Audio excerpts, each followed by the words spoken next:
What do you think of the parents that kick their kids out as soon as they have turned 18 years old? My mom kicked me out at 16 when I got advice to go on an independent youth benefit. They had to contact my mom to basically say she didn't want me. She turned round and said that I can come back whenever I want. So I was denied financial support. Then I found out she had moved to another island. I don't talk to her much. Dad didn't want to have kids. Once we were 7 or 8 years old, my mother pretended to still like us, but she didn't seem to have more independent personalities. I believe that many past generations had children more out of obligation than out of a genuine desire to be parents for the rest of their lives.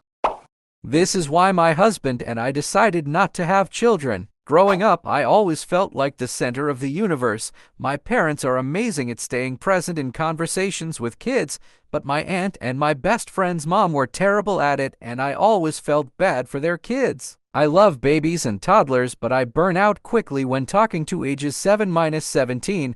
I know they're developmentally supposed to feel like the main character and to have giant egos, but I really don't enjoy listening to the constant fabricated stories, and know that my kids would sense that I'd rather be doing something else. My husband says that although he knows parenting would have great highs, he says he doesn't have it in him to constantly battle the lows. So we have a cat and a dog and a bunch of houseplants. My mom wanted kids but suffered from a lot of issues. My dad had never wanted kids but was generally neutral on the topic and went along with it. Mom's issues became a problem, so dad ended up with sole custody of us. And then mom died, so he was it. I say this knowing I wouldn't exist otherwise. People who don't genuinely want kids shouldn't have them. My dad never wanted kids either, and my mom almost divorced him twice just before I was born and just before my younger sister was born. It was the definition of maybe a kid will save this marriage that turned into stay together for the kids. My parents ever liked each other for as long as I can remember, and my mom was obviously depressed. This caused me to never be home after the age of 12 and essentially live at my friends' houses, since their parents knew how messed up my home life was. I left for college at 18 and never looked back. My sister still had to live in that environment for 4 more years, and it severely affected her mental health. Then when she turned 18, my dad blindsided my mom with a divorce. He wanted to wait until my sister was 18 to avoid child support. This was about 15 years ago, and I haven't spoken to him since. I honestly don't even know where he lives now.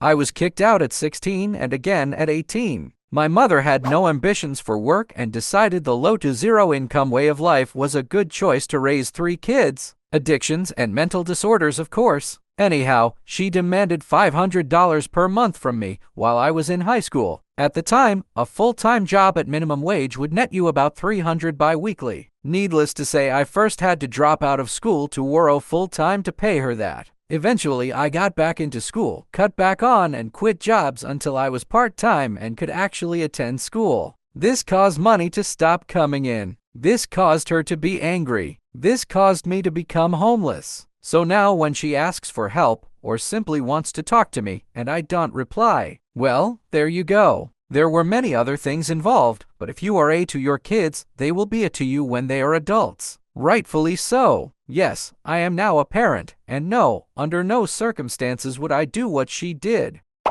Both my parents were homeless at one stage and had to leave school early, so did I at the age of 15 due to my father dying. My father was kicked out of home at 13 by his abusive stepfather. My father was one of the older kids and would often fight back or provoke the stepfather, was told this by his siblings, so he wouldn't beat on his siblings. Dad told me how he was homeless and how he would go steal fruit off trees from local farms. He also slept under a frame signs that were around town. Just an awful upbringing. He ended up being a bit of a wild man with drug problems. He died of a drug overdose at 39 when I was 15. My mother was kicked out at 14 by her abusive parents. She ended up meeting and being taken in by an older man who turned out to be a pedophile. She had 2 kids to him and he did awful things to them, my older brother and sister. They both ended up having substance abuse and mental health problems, so too did my mother. She managed to get out and later met my father and they had me. Unfortunately, they both didn't have the tools to be good parents to me, which is understandable after what they had both been through. As I said, my father died of overdose when I was 15, and I left home at 18 due to the tie circumstances. She had a lot of men go through the house after my father passed, and I didn't want to be there anymore. I also have nothing to do with my siblings due to having never really known them or lived in the same house as them. Plus, they have major substance abuse problems, and I just can't allow that to be around my own kids. I was pretty messed up for a long time too, but I'm okay now. My kids are growing up in a really loving, caring home, and they have all my wife's family around them who are a normal, loving, kind, and caring family. My kids are doing well and growing up in a good environment, which I'm very grateful for. My sister moved out about a year before I did, both of us older than 18. My parents started charging me rent. They never charged her a dime. They bought her housewarming gifts when she moved. Not only did I pay rent, my sister never did. When I moved out not long after, I didn't get. Made me connect a lot of dots and realize I was never the favorite child. In Denmark, it is quite normal for kids from low-income families to start chipping in from the day they turn 18. But this also stems from the fact that everybody 18 and over who is studying gets a stipend from the government, and the amount you get will increase the lower the income of your parents is. I get really sad on Americans' behalf when I think about how seriously messed up your world is, where you have to choose between getting a proper education or medical attention or food for your kids. I am definitely lower working class in Denmark, but my kids have infinite possibilities compared to an average middle-class American. I will never have to pay a single cent for my kids' education, not even if they choose to be doctors or lawyers. In fact, they will be paid by the government for doing society the favor of getting a higher education. I had similar struggles with parents, and it's so refreshing to see another person who grew up with lack of the love, connection, support, and an overall normal, healthy level of parent and child relationship, and went the opposite way and loved their family as much as they could. It too often causes a pattern of abuse, and people behave how their parents did. I know this wasn't the purpose of the post, but I wanted to recognize how great it is you flipped this abuse and came out better, not worse. When I first met my wife, her parents were charging her rent since around 16 too. That had me absolutely jaw-dropped, astounded. Now, by no means was I spoiled in any way. I grew up in a working-class family with a single mom who worked multiple jobs to keep everything afloat for my brother and I. While my alcoholic father did not pay child support or offer any real anything honestly, I did manual labor like landscaping or pressure washing, etc., for neighbors or under the table, or teamed up with friends like little entrepreneurs as frequently as possible since the beginning of high school. So I wouldn't need to ask my mom for money for whatever things I may need, like gas money, lunch money, day money. To me, that seems okay because my mom didn't make me do it. All she asked of us was to try our absolute best in everything we do. We have a very healthy adult relationship, and at times, it feels like we are more like friends because of the mutual respect we have for each other. When I need advice, then she switches over to parent mode or whatever you'd like to call it, haha. Of course, this all comes from a place of respect, as she understands that at the end of the day it's my call. A decade later, I am having a newborn. I just genuinely could not imagine having my child giving me money from their paycheck for rent or whatever that actually means to them, and I know as a fact my wife completely agrees. One idea that I did really like that would be as close to charging rent to my child was having him start to work very part-time in high school. If he can maintain a 3.0 and have him give a percentage of his money to us and saving it so that when he graduates, he will have actual money to use to be able to start his adult life. Even if he had 15 grand in savings, not likely. I could not imagine forcing him out of the house unless that was what he wishes. Of course, he would always be welcome back. To hear your accomplishment is great. When you struggle like you did and overcome, that's where you know you are. Just remember to be humble. You said drug addiction before mental illness, which in the case of mental illness in most cases comes before. It's not easy to have one, let alone the other, and to overcome your struggle puts you in the topmost percent and mind frame than majority of the world. The privilege you've had at your mind frame has given you that edge over a lot. Not understanding either one of them, let alone both, shows you're strong-minded since the chances are so low. Humble yourself and see what you mother goes through, and not just the horrible you don't have to live like so many that has been in your shoes, 'cause it's people like you that can make it through where other. The privilege of having a healthy mind when the one who raised you had one sick, that's where you should see your blessings, not disrespect your mother for her wrongs where she had little to no fault.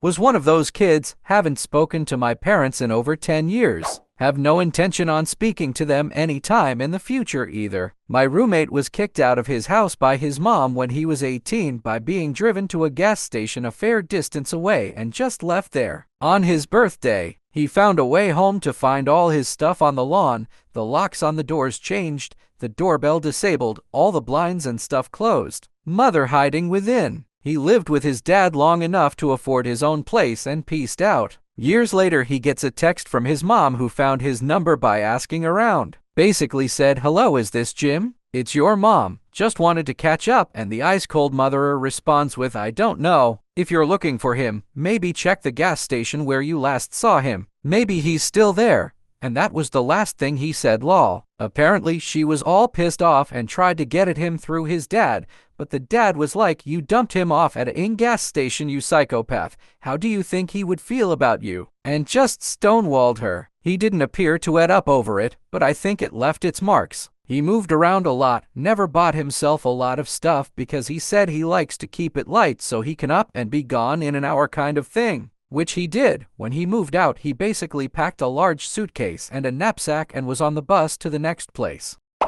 That's definitely a psychological impact. I get the appeal of minimalist living, but your average person doesn't just think nothing of uprooting and going somewhere new on a dime. A buddy of mine had a terrible relationship with his mom and she encouraged him to go to a boarding school at 14. He was all excited about it. We thought it was weird. He went wild at that age, ended up in jail, never bought himself anything, moved all over the country on a whim because why not? Took him till early 30s to become somewhat stable, and by then he just looked like he was in his late 40s. Called me out of the blue one day to catch up. Dude was still moving at that time, asked if I wanted to move somewhere with him. He'd had a kid die. It was all kinds of sad. For a lot of reasons, I wasn't really ready to exit the house at 20. I was having mental health issues, plus I wasn't allowed to have a job until I was nearly 18, and I was never taught money management or how to do like get myself an apartment, and when I asked for help, none was given and I was kicked out. Barely spoke to my parents for the next decade. We're on better terms now, but it's like a brief visit for a few hours or maybe brunch 1 to 3 times a year, and I don't discuss anything personal, deep, or important. Thankfully, a friend felt I owed her a favor and let me stay at her place rent-free until I got on my feet and moved in with some friends. Is my relationship with my parents still probably irreparably damaged or limited? Yeah. Am I better off by virtue of not living with them and being just lucky enough to have friends who could and would take me in? Definitely, but that won't be everyone. I won't pretend I'm scrappier or tougher than the next person for walking that knife's edge. It's a scary world out there. And the only people it serves to kick your kids out as soon as possible are banks, construction companies, landlords, retailers, manufacturers, and utility companies. I was 17, a semester away from graduating. My evangelical parents found some weed in my brother's room. I woke up early on a school morning to the sound of my father angrily throwing mine and my brother's things out of the house and out into the yard. He and I spent the next 5 years homeless. At best sleeping on a friend's floor, at worst sleeping on concrete sidewalks exposed to the elements, and the worst in people. I'm 34 now and off the streets almost a decade now, but it forever changed the course of my life for the worse. And worst of all, my brother was never able to recover. He took his life almost a year ago. My parents divorced for a second time about a year after kicking us out. My father almost immediately remarried. I later found out that he had put his stepson through college and paid his rent while we were eating out of dumpsters. That was probably the most painful thing I ever had to absorb and internalize. I think some people are even potentially able to self-sustain in that situation, albeit a very small percentage. But to shelter your kids completely and not give them the S to survive and then abandon them is abuse in my eyes. This happened in my house to my older sibling. He was not close to graduation. He had early childhood trauma. I was the first child of my mother's second marriage. Her first was violently abusive and had learning delays as a result. When my exacting mother found weed in his room and a pipe, she kicked him out of the house to protect me. I was 6 and I was in no danger of getting into weed. He only had a 10th grade education at the time, despite being 18. He lived on the street, got into hard drugs, had a schizophrenic break, and ended up hospitalized. There was a lifelong struggle then for stability. He was in and out of mental health supportive housing, and later he went off his meds and hasn't been seen for a decade and a half. I sincerely believe the harsh treatment he received from our mother created the circumstances that led to his lifelong battle with schizophrenia, yanking the rug out from under an 18-year-old because of some antiquated legal notion of adulthood that is not based on brain science or our understanding of human development seems to me to be a parenting and societal flaw.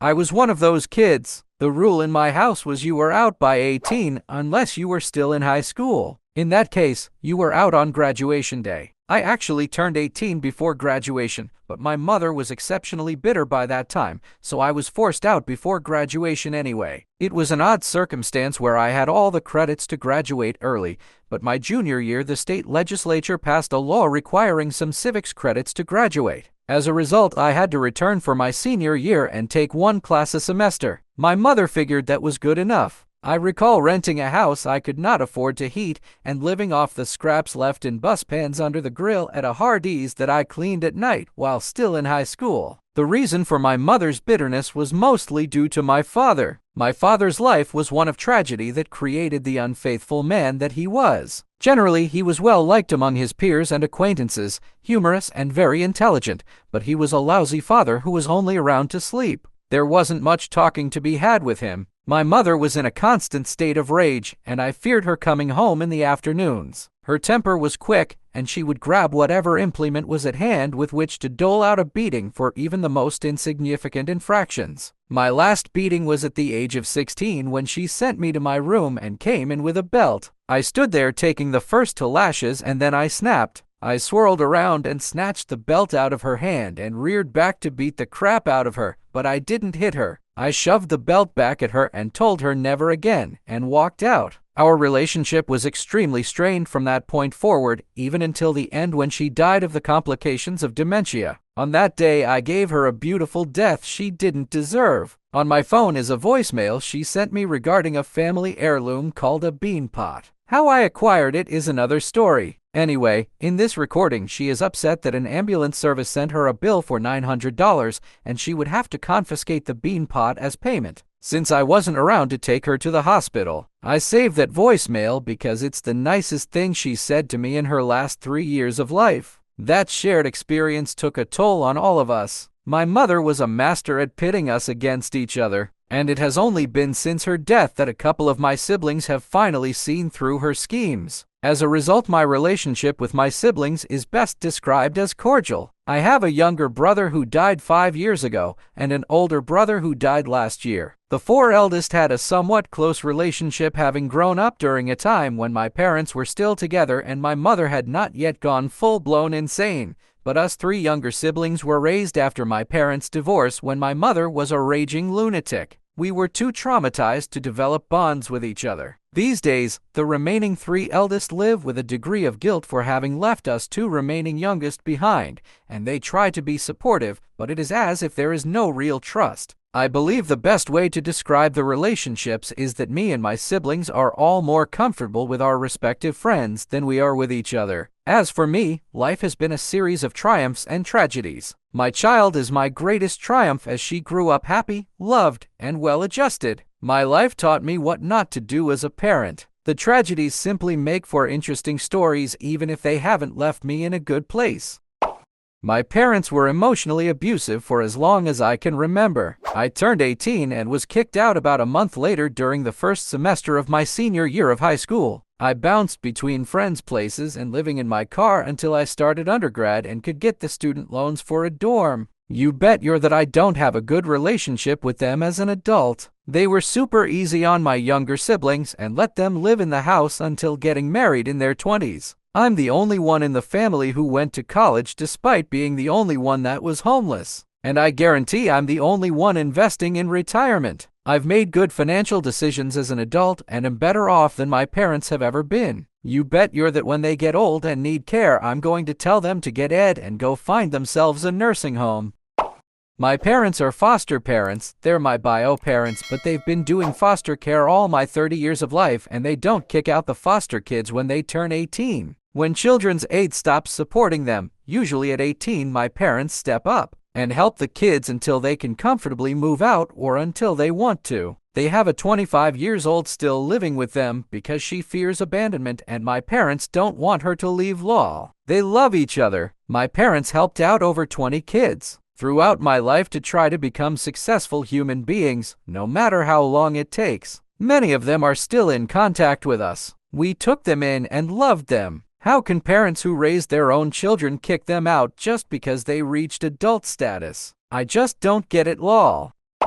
It's their right, but I disagree with it. I was kicked out the day I turned 17. I lived out of my car for 3 months while working fast food and completing my senior year. I would have probably dropped out had it not been for my best friend's dad. He found out about the situation and forced me to move in with them. He wouldn't take no for an answer. He had recently got divorced because his stay-at-home wife was cheating on him. Because they had a spare bedroom and I was friends with both his sons that lived with him. He told me it's just us guys living there and having fun. You stay until you finish school. After that, you can pay $100 a month in rent until you decide what to do. Don't argue with me. The man's a saint. I wouldn't have been able to keep going to school without him, and he knew it. He's a guy who had to drop out to work back in the day to support his family. He got his GED and clawed his way up to head engineer at a factory so he could afford a nice home for his wife and kids. He bought a nice 2-story home that he barely got to stay in for a woman who didn't appreciate him. The man even came home every single day and cooked meals for us to make sure we'd eat. In the middle of fighting a divorce, trying to get custody of both of his kids, and keep the house he paid for, he took me in, adding to the stress. He did that for me just because I was friends with his sons. If I ever get rich, that man is getting an early retirement and a comfortable home wherever he chooses. If that man can do all that for someone that isn't his child, parents have no excuse for not helping their own kids out. Generally speaking, I'd say those parents don't understand the reality of the current economic landscape, and that unless they made a Herculean effort, they probably didn't set their kid up properly to do well. Not to mention that during most of history and in the vast majority of cultures, leaving home at 18 just was not a thing. You generally stayed at home until you married, whatever age that may be, and even after you might still live with your parents, or even if you have your own home, you'd be very closely connected, often still working the same land together, etc. The idea that people are supposed to move out at 18 and make it on their own, when they're still 4 to 6 years from full mental development, by the way, is by far the exception rather than the rule historically.